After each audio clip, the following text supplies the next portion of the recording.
subject out there. I had refused to give up the smallest scrap out of that package, and I took the same attitude with the spectacled man. He became darkly menacing at last, and with much heat argued that the company had the right to every bit of information about its territories. And said he, Mr. Kurtz's knowledge of unexplored regions must have been necessarily extensive and peculiar, owing to his great abilities and to the deplorable circumstances in which he had been placed. Therefore, I assured him Mr. Kurtz's knowledge, however extensive, did not bear upon the problems of commerce or administration. He invoked then the name of science. It would be an incalculable loss if, etc., etc. I offered him the report on the suppression of savage customs, with the postscriptum torn off. He took it up eagerly, but ended by sniffing at it with an air of contempt. "This is not what we had a right to expect," he remarked. "Expect nothing else," I said. "There are only private letters." He withdrew upon some threat of legal proceedings, and I saw him no more, but another fellow, calling himself Kurtz's cousin, appeared 2 days later, and was anxious to hear all the details about his dear relative's last moments. Incidentally he gave me to understand that Kurtz had been essentially a great musician. "There was the making of an immense success," said the man, who was an organist, I believe, with lank grey hair flowing over a greasy coat collar. I had no reason to doubt his statement, and to this day I am unable to say what was Kurtz's profession, whether he ever had any, which was the greatest of his talents. I had taken him for a painter who wrote for the papers, or else for a journalist who could paint, but even the cousin, who took snuff during the interview, could not tell me what he had been, exactly. He was a universal genius. On that point I agreed with the old chap, who thereupon blew his nose noisily into a large cotton handkerchief and withdrew in senile agitation, bearing off some family letters and memoranda without importance. Ultimately a journalist anxious to know something of the fate of his dear colleague turned up. This visitor informed me Kurtz's proper sphere ought to have been politics on the popular side. He had furry straight eyebrows, bristly hair cropped short, an eyeglass on a broad ribbon, and, becoming expansive, confessed his opinion that Kurtz really couldn't write a bit, but heavens! How that man could talk! He electrified large meetings. He had faith, don't you see, he had the faith. He could get himself to believe anything, anything. He would have been a splendid leader of an extreme party. "What party?" I asked. "Any party," answered the other. He was an extremist. Did I not think so? I assented. Did I know, he asked, with a sudden flash of curiosity, what it was that had induced him to go out there? Yes, said I, and forthwith handed him the famous report for publication, if he thought fit. He glanced through it hurriedly, mumbling all the time, judged it would do, and took himself off with this plunder. Thus I was left at last with a slim packet of letters and the girl's portrait. She struck me as beautiful, I mean she had a beautiful expression. I know that the sunlight can be made to lie, too, yet one felt that no manipulation of light and pose could have conveyed the delicate shade of truthfulness upon those features. She seemed ready to listen without mental reservation, without suspicion, without a thought for herself. I concluded I would go and give her back her portrait and those letters myself. Curiosity? Yes, and also some other feeling perhaps. All that had been Kurtz's had passed out of my hands, his soul, his body, his station, his plans, his ivory, his career. There remained only his memory and his intended, and I wanted to give that up, too, to the past, in a way, to surrender personally all that remained of him with me to that oblivion which is the last word of our common fate. I don't defend myself. I had no clear perception of what it was I really wanted. Perhaps it was an impulse of unconscious loyalty, or the fulfillment of one of those ironic necessities that lurk in the facts of human existence. I don't know. I can't tell. But I went.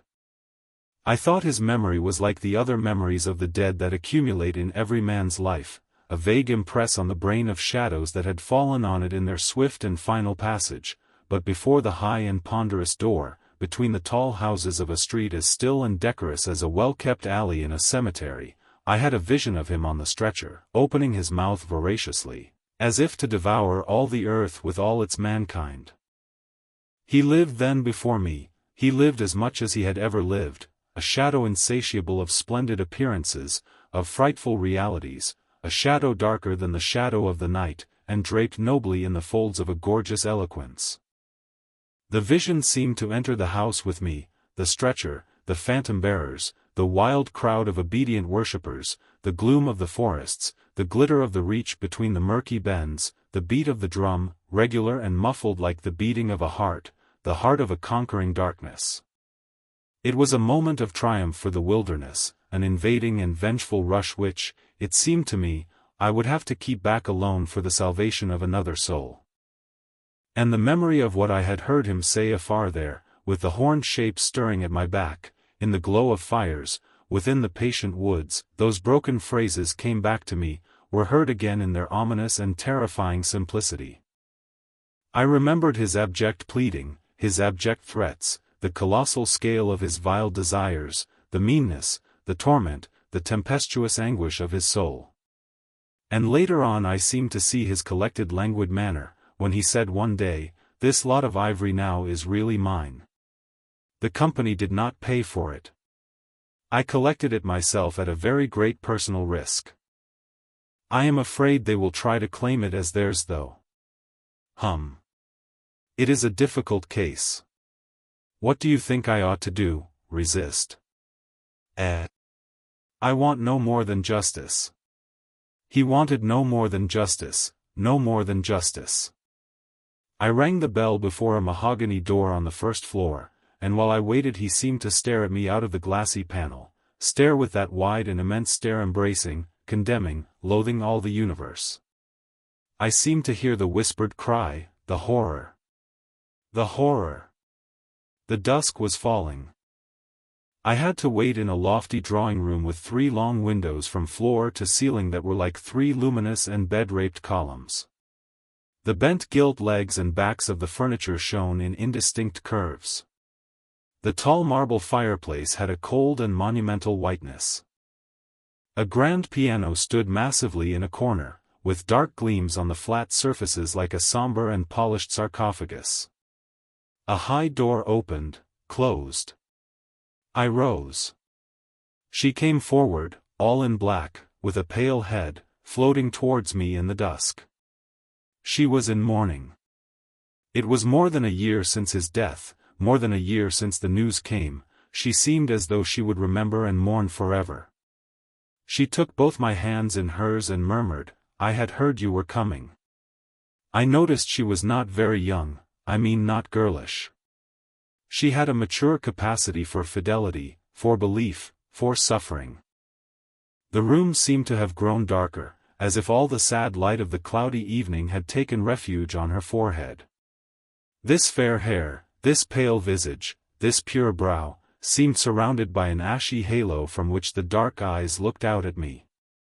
Their glance was guileless, profound, confident, and trustful. She carried her sorrowful head as though she were proud of that sorrow, as though she would say, I alone know how to mourn for him as he deserves."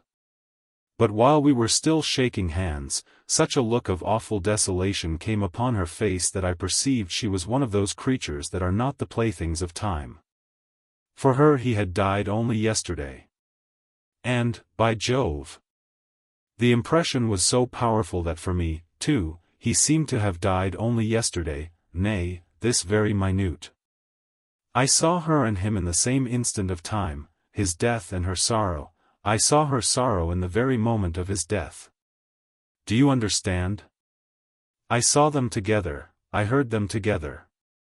She had said, with a deep catch of the breath, "I have survived," while my strained ears seemed to hear distinctly, mingled with her tone of despairing regret, the summing up whisper of his eternal condemnation.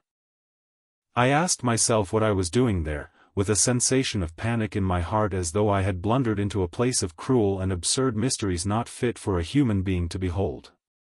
She motioned me to a chair. We sat down.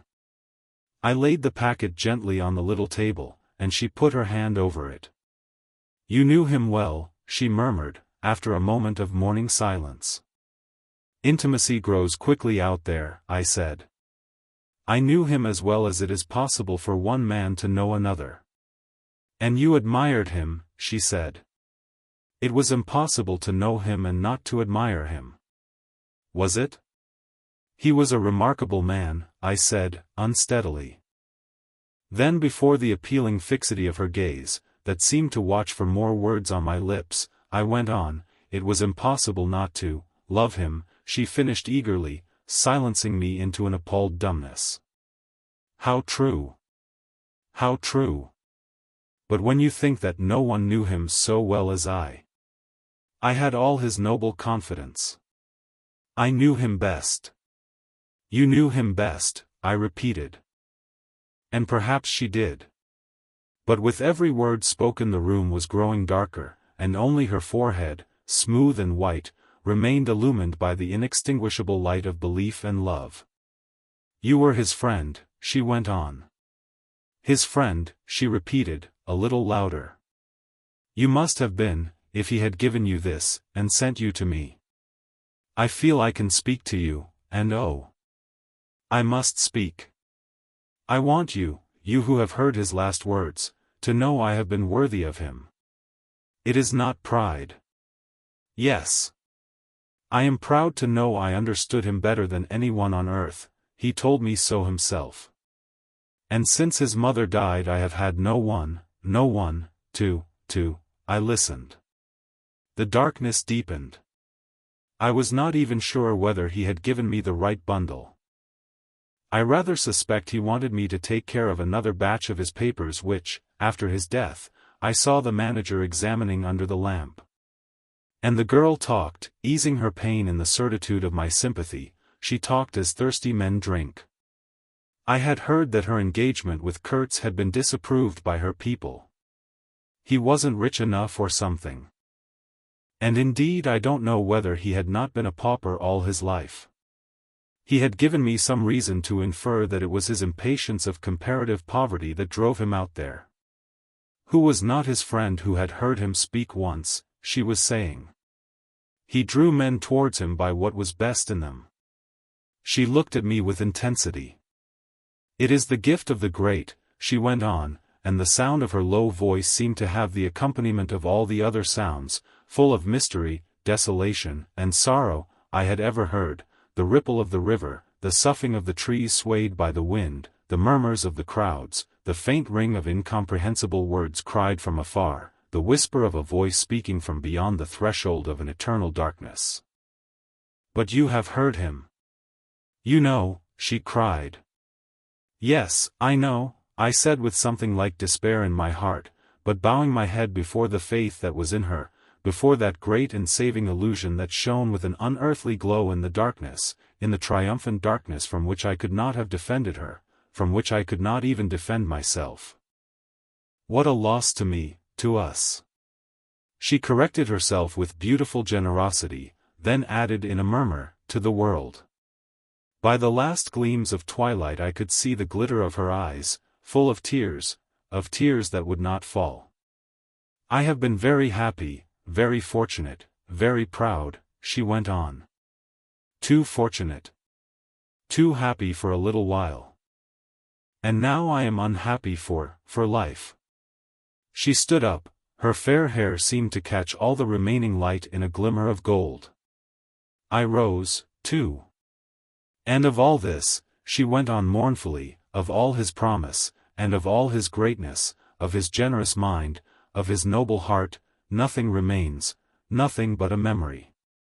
You and I, we shall always remember him," I said hastily.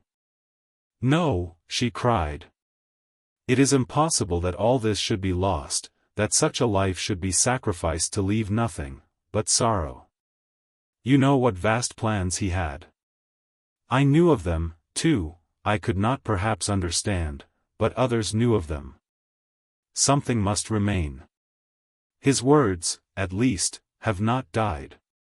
His words will remain, I said. And his example, she whispered to herself.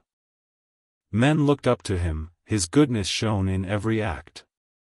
His example, true, I said, his example, too. Yes, his example. I forgot that. But I do not. I cannot believe, not yet. I cannot believe that I shall never see him again, that nobody will see him again, never, never, never. She put out her arms as if after a retreating figure, stretching them back and with clasped pale hands across the fading and narrow sheen of the window. Never see him. I saw him clearly enough then.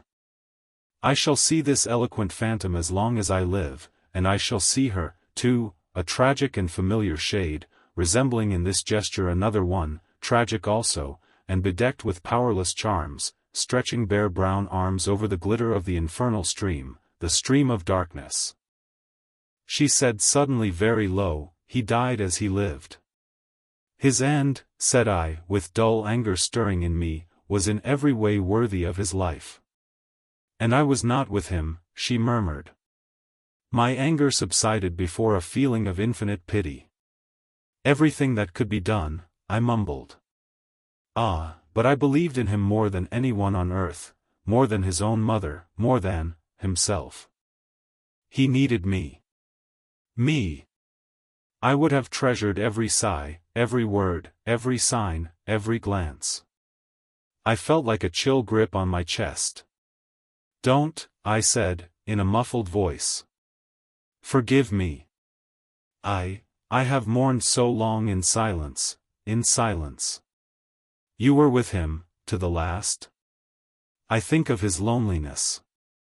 Nobody near to understand him as I would have understood. Perhaps no one to hear, to the very end, I said, shakily. I heard his very last words.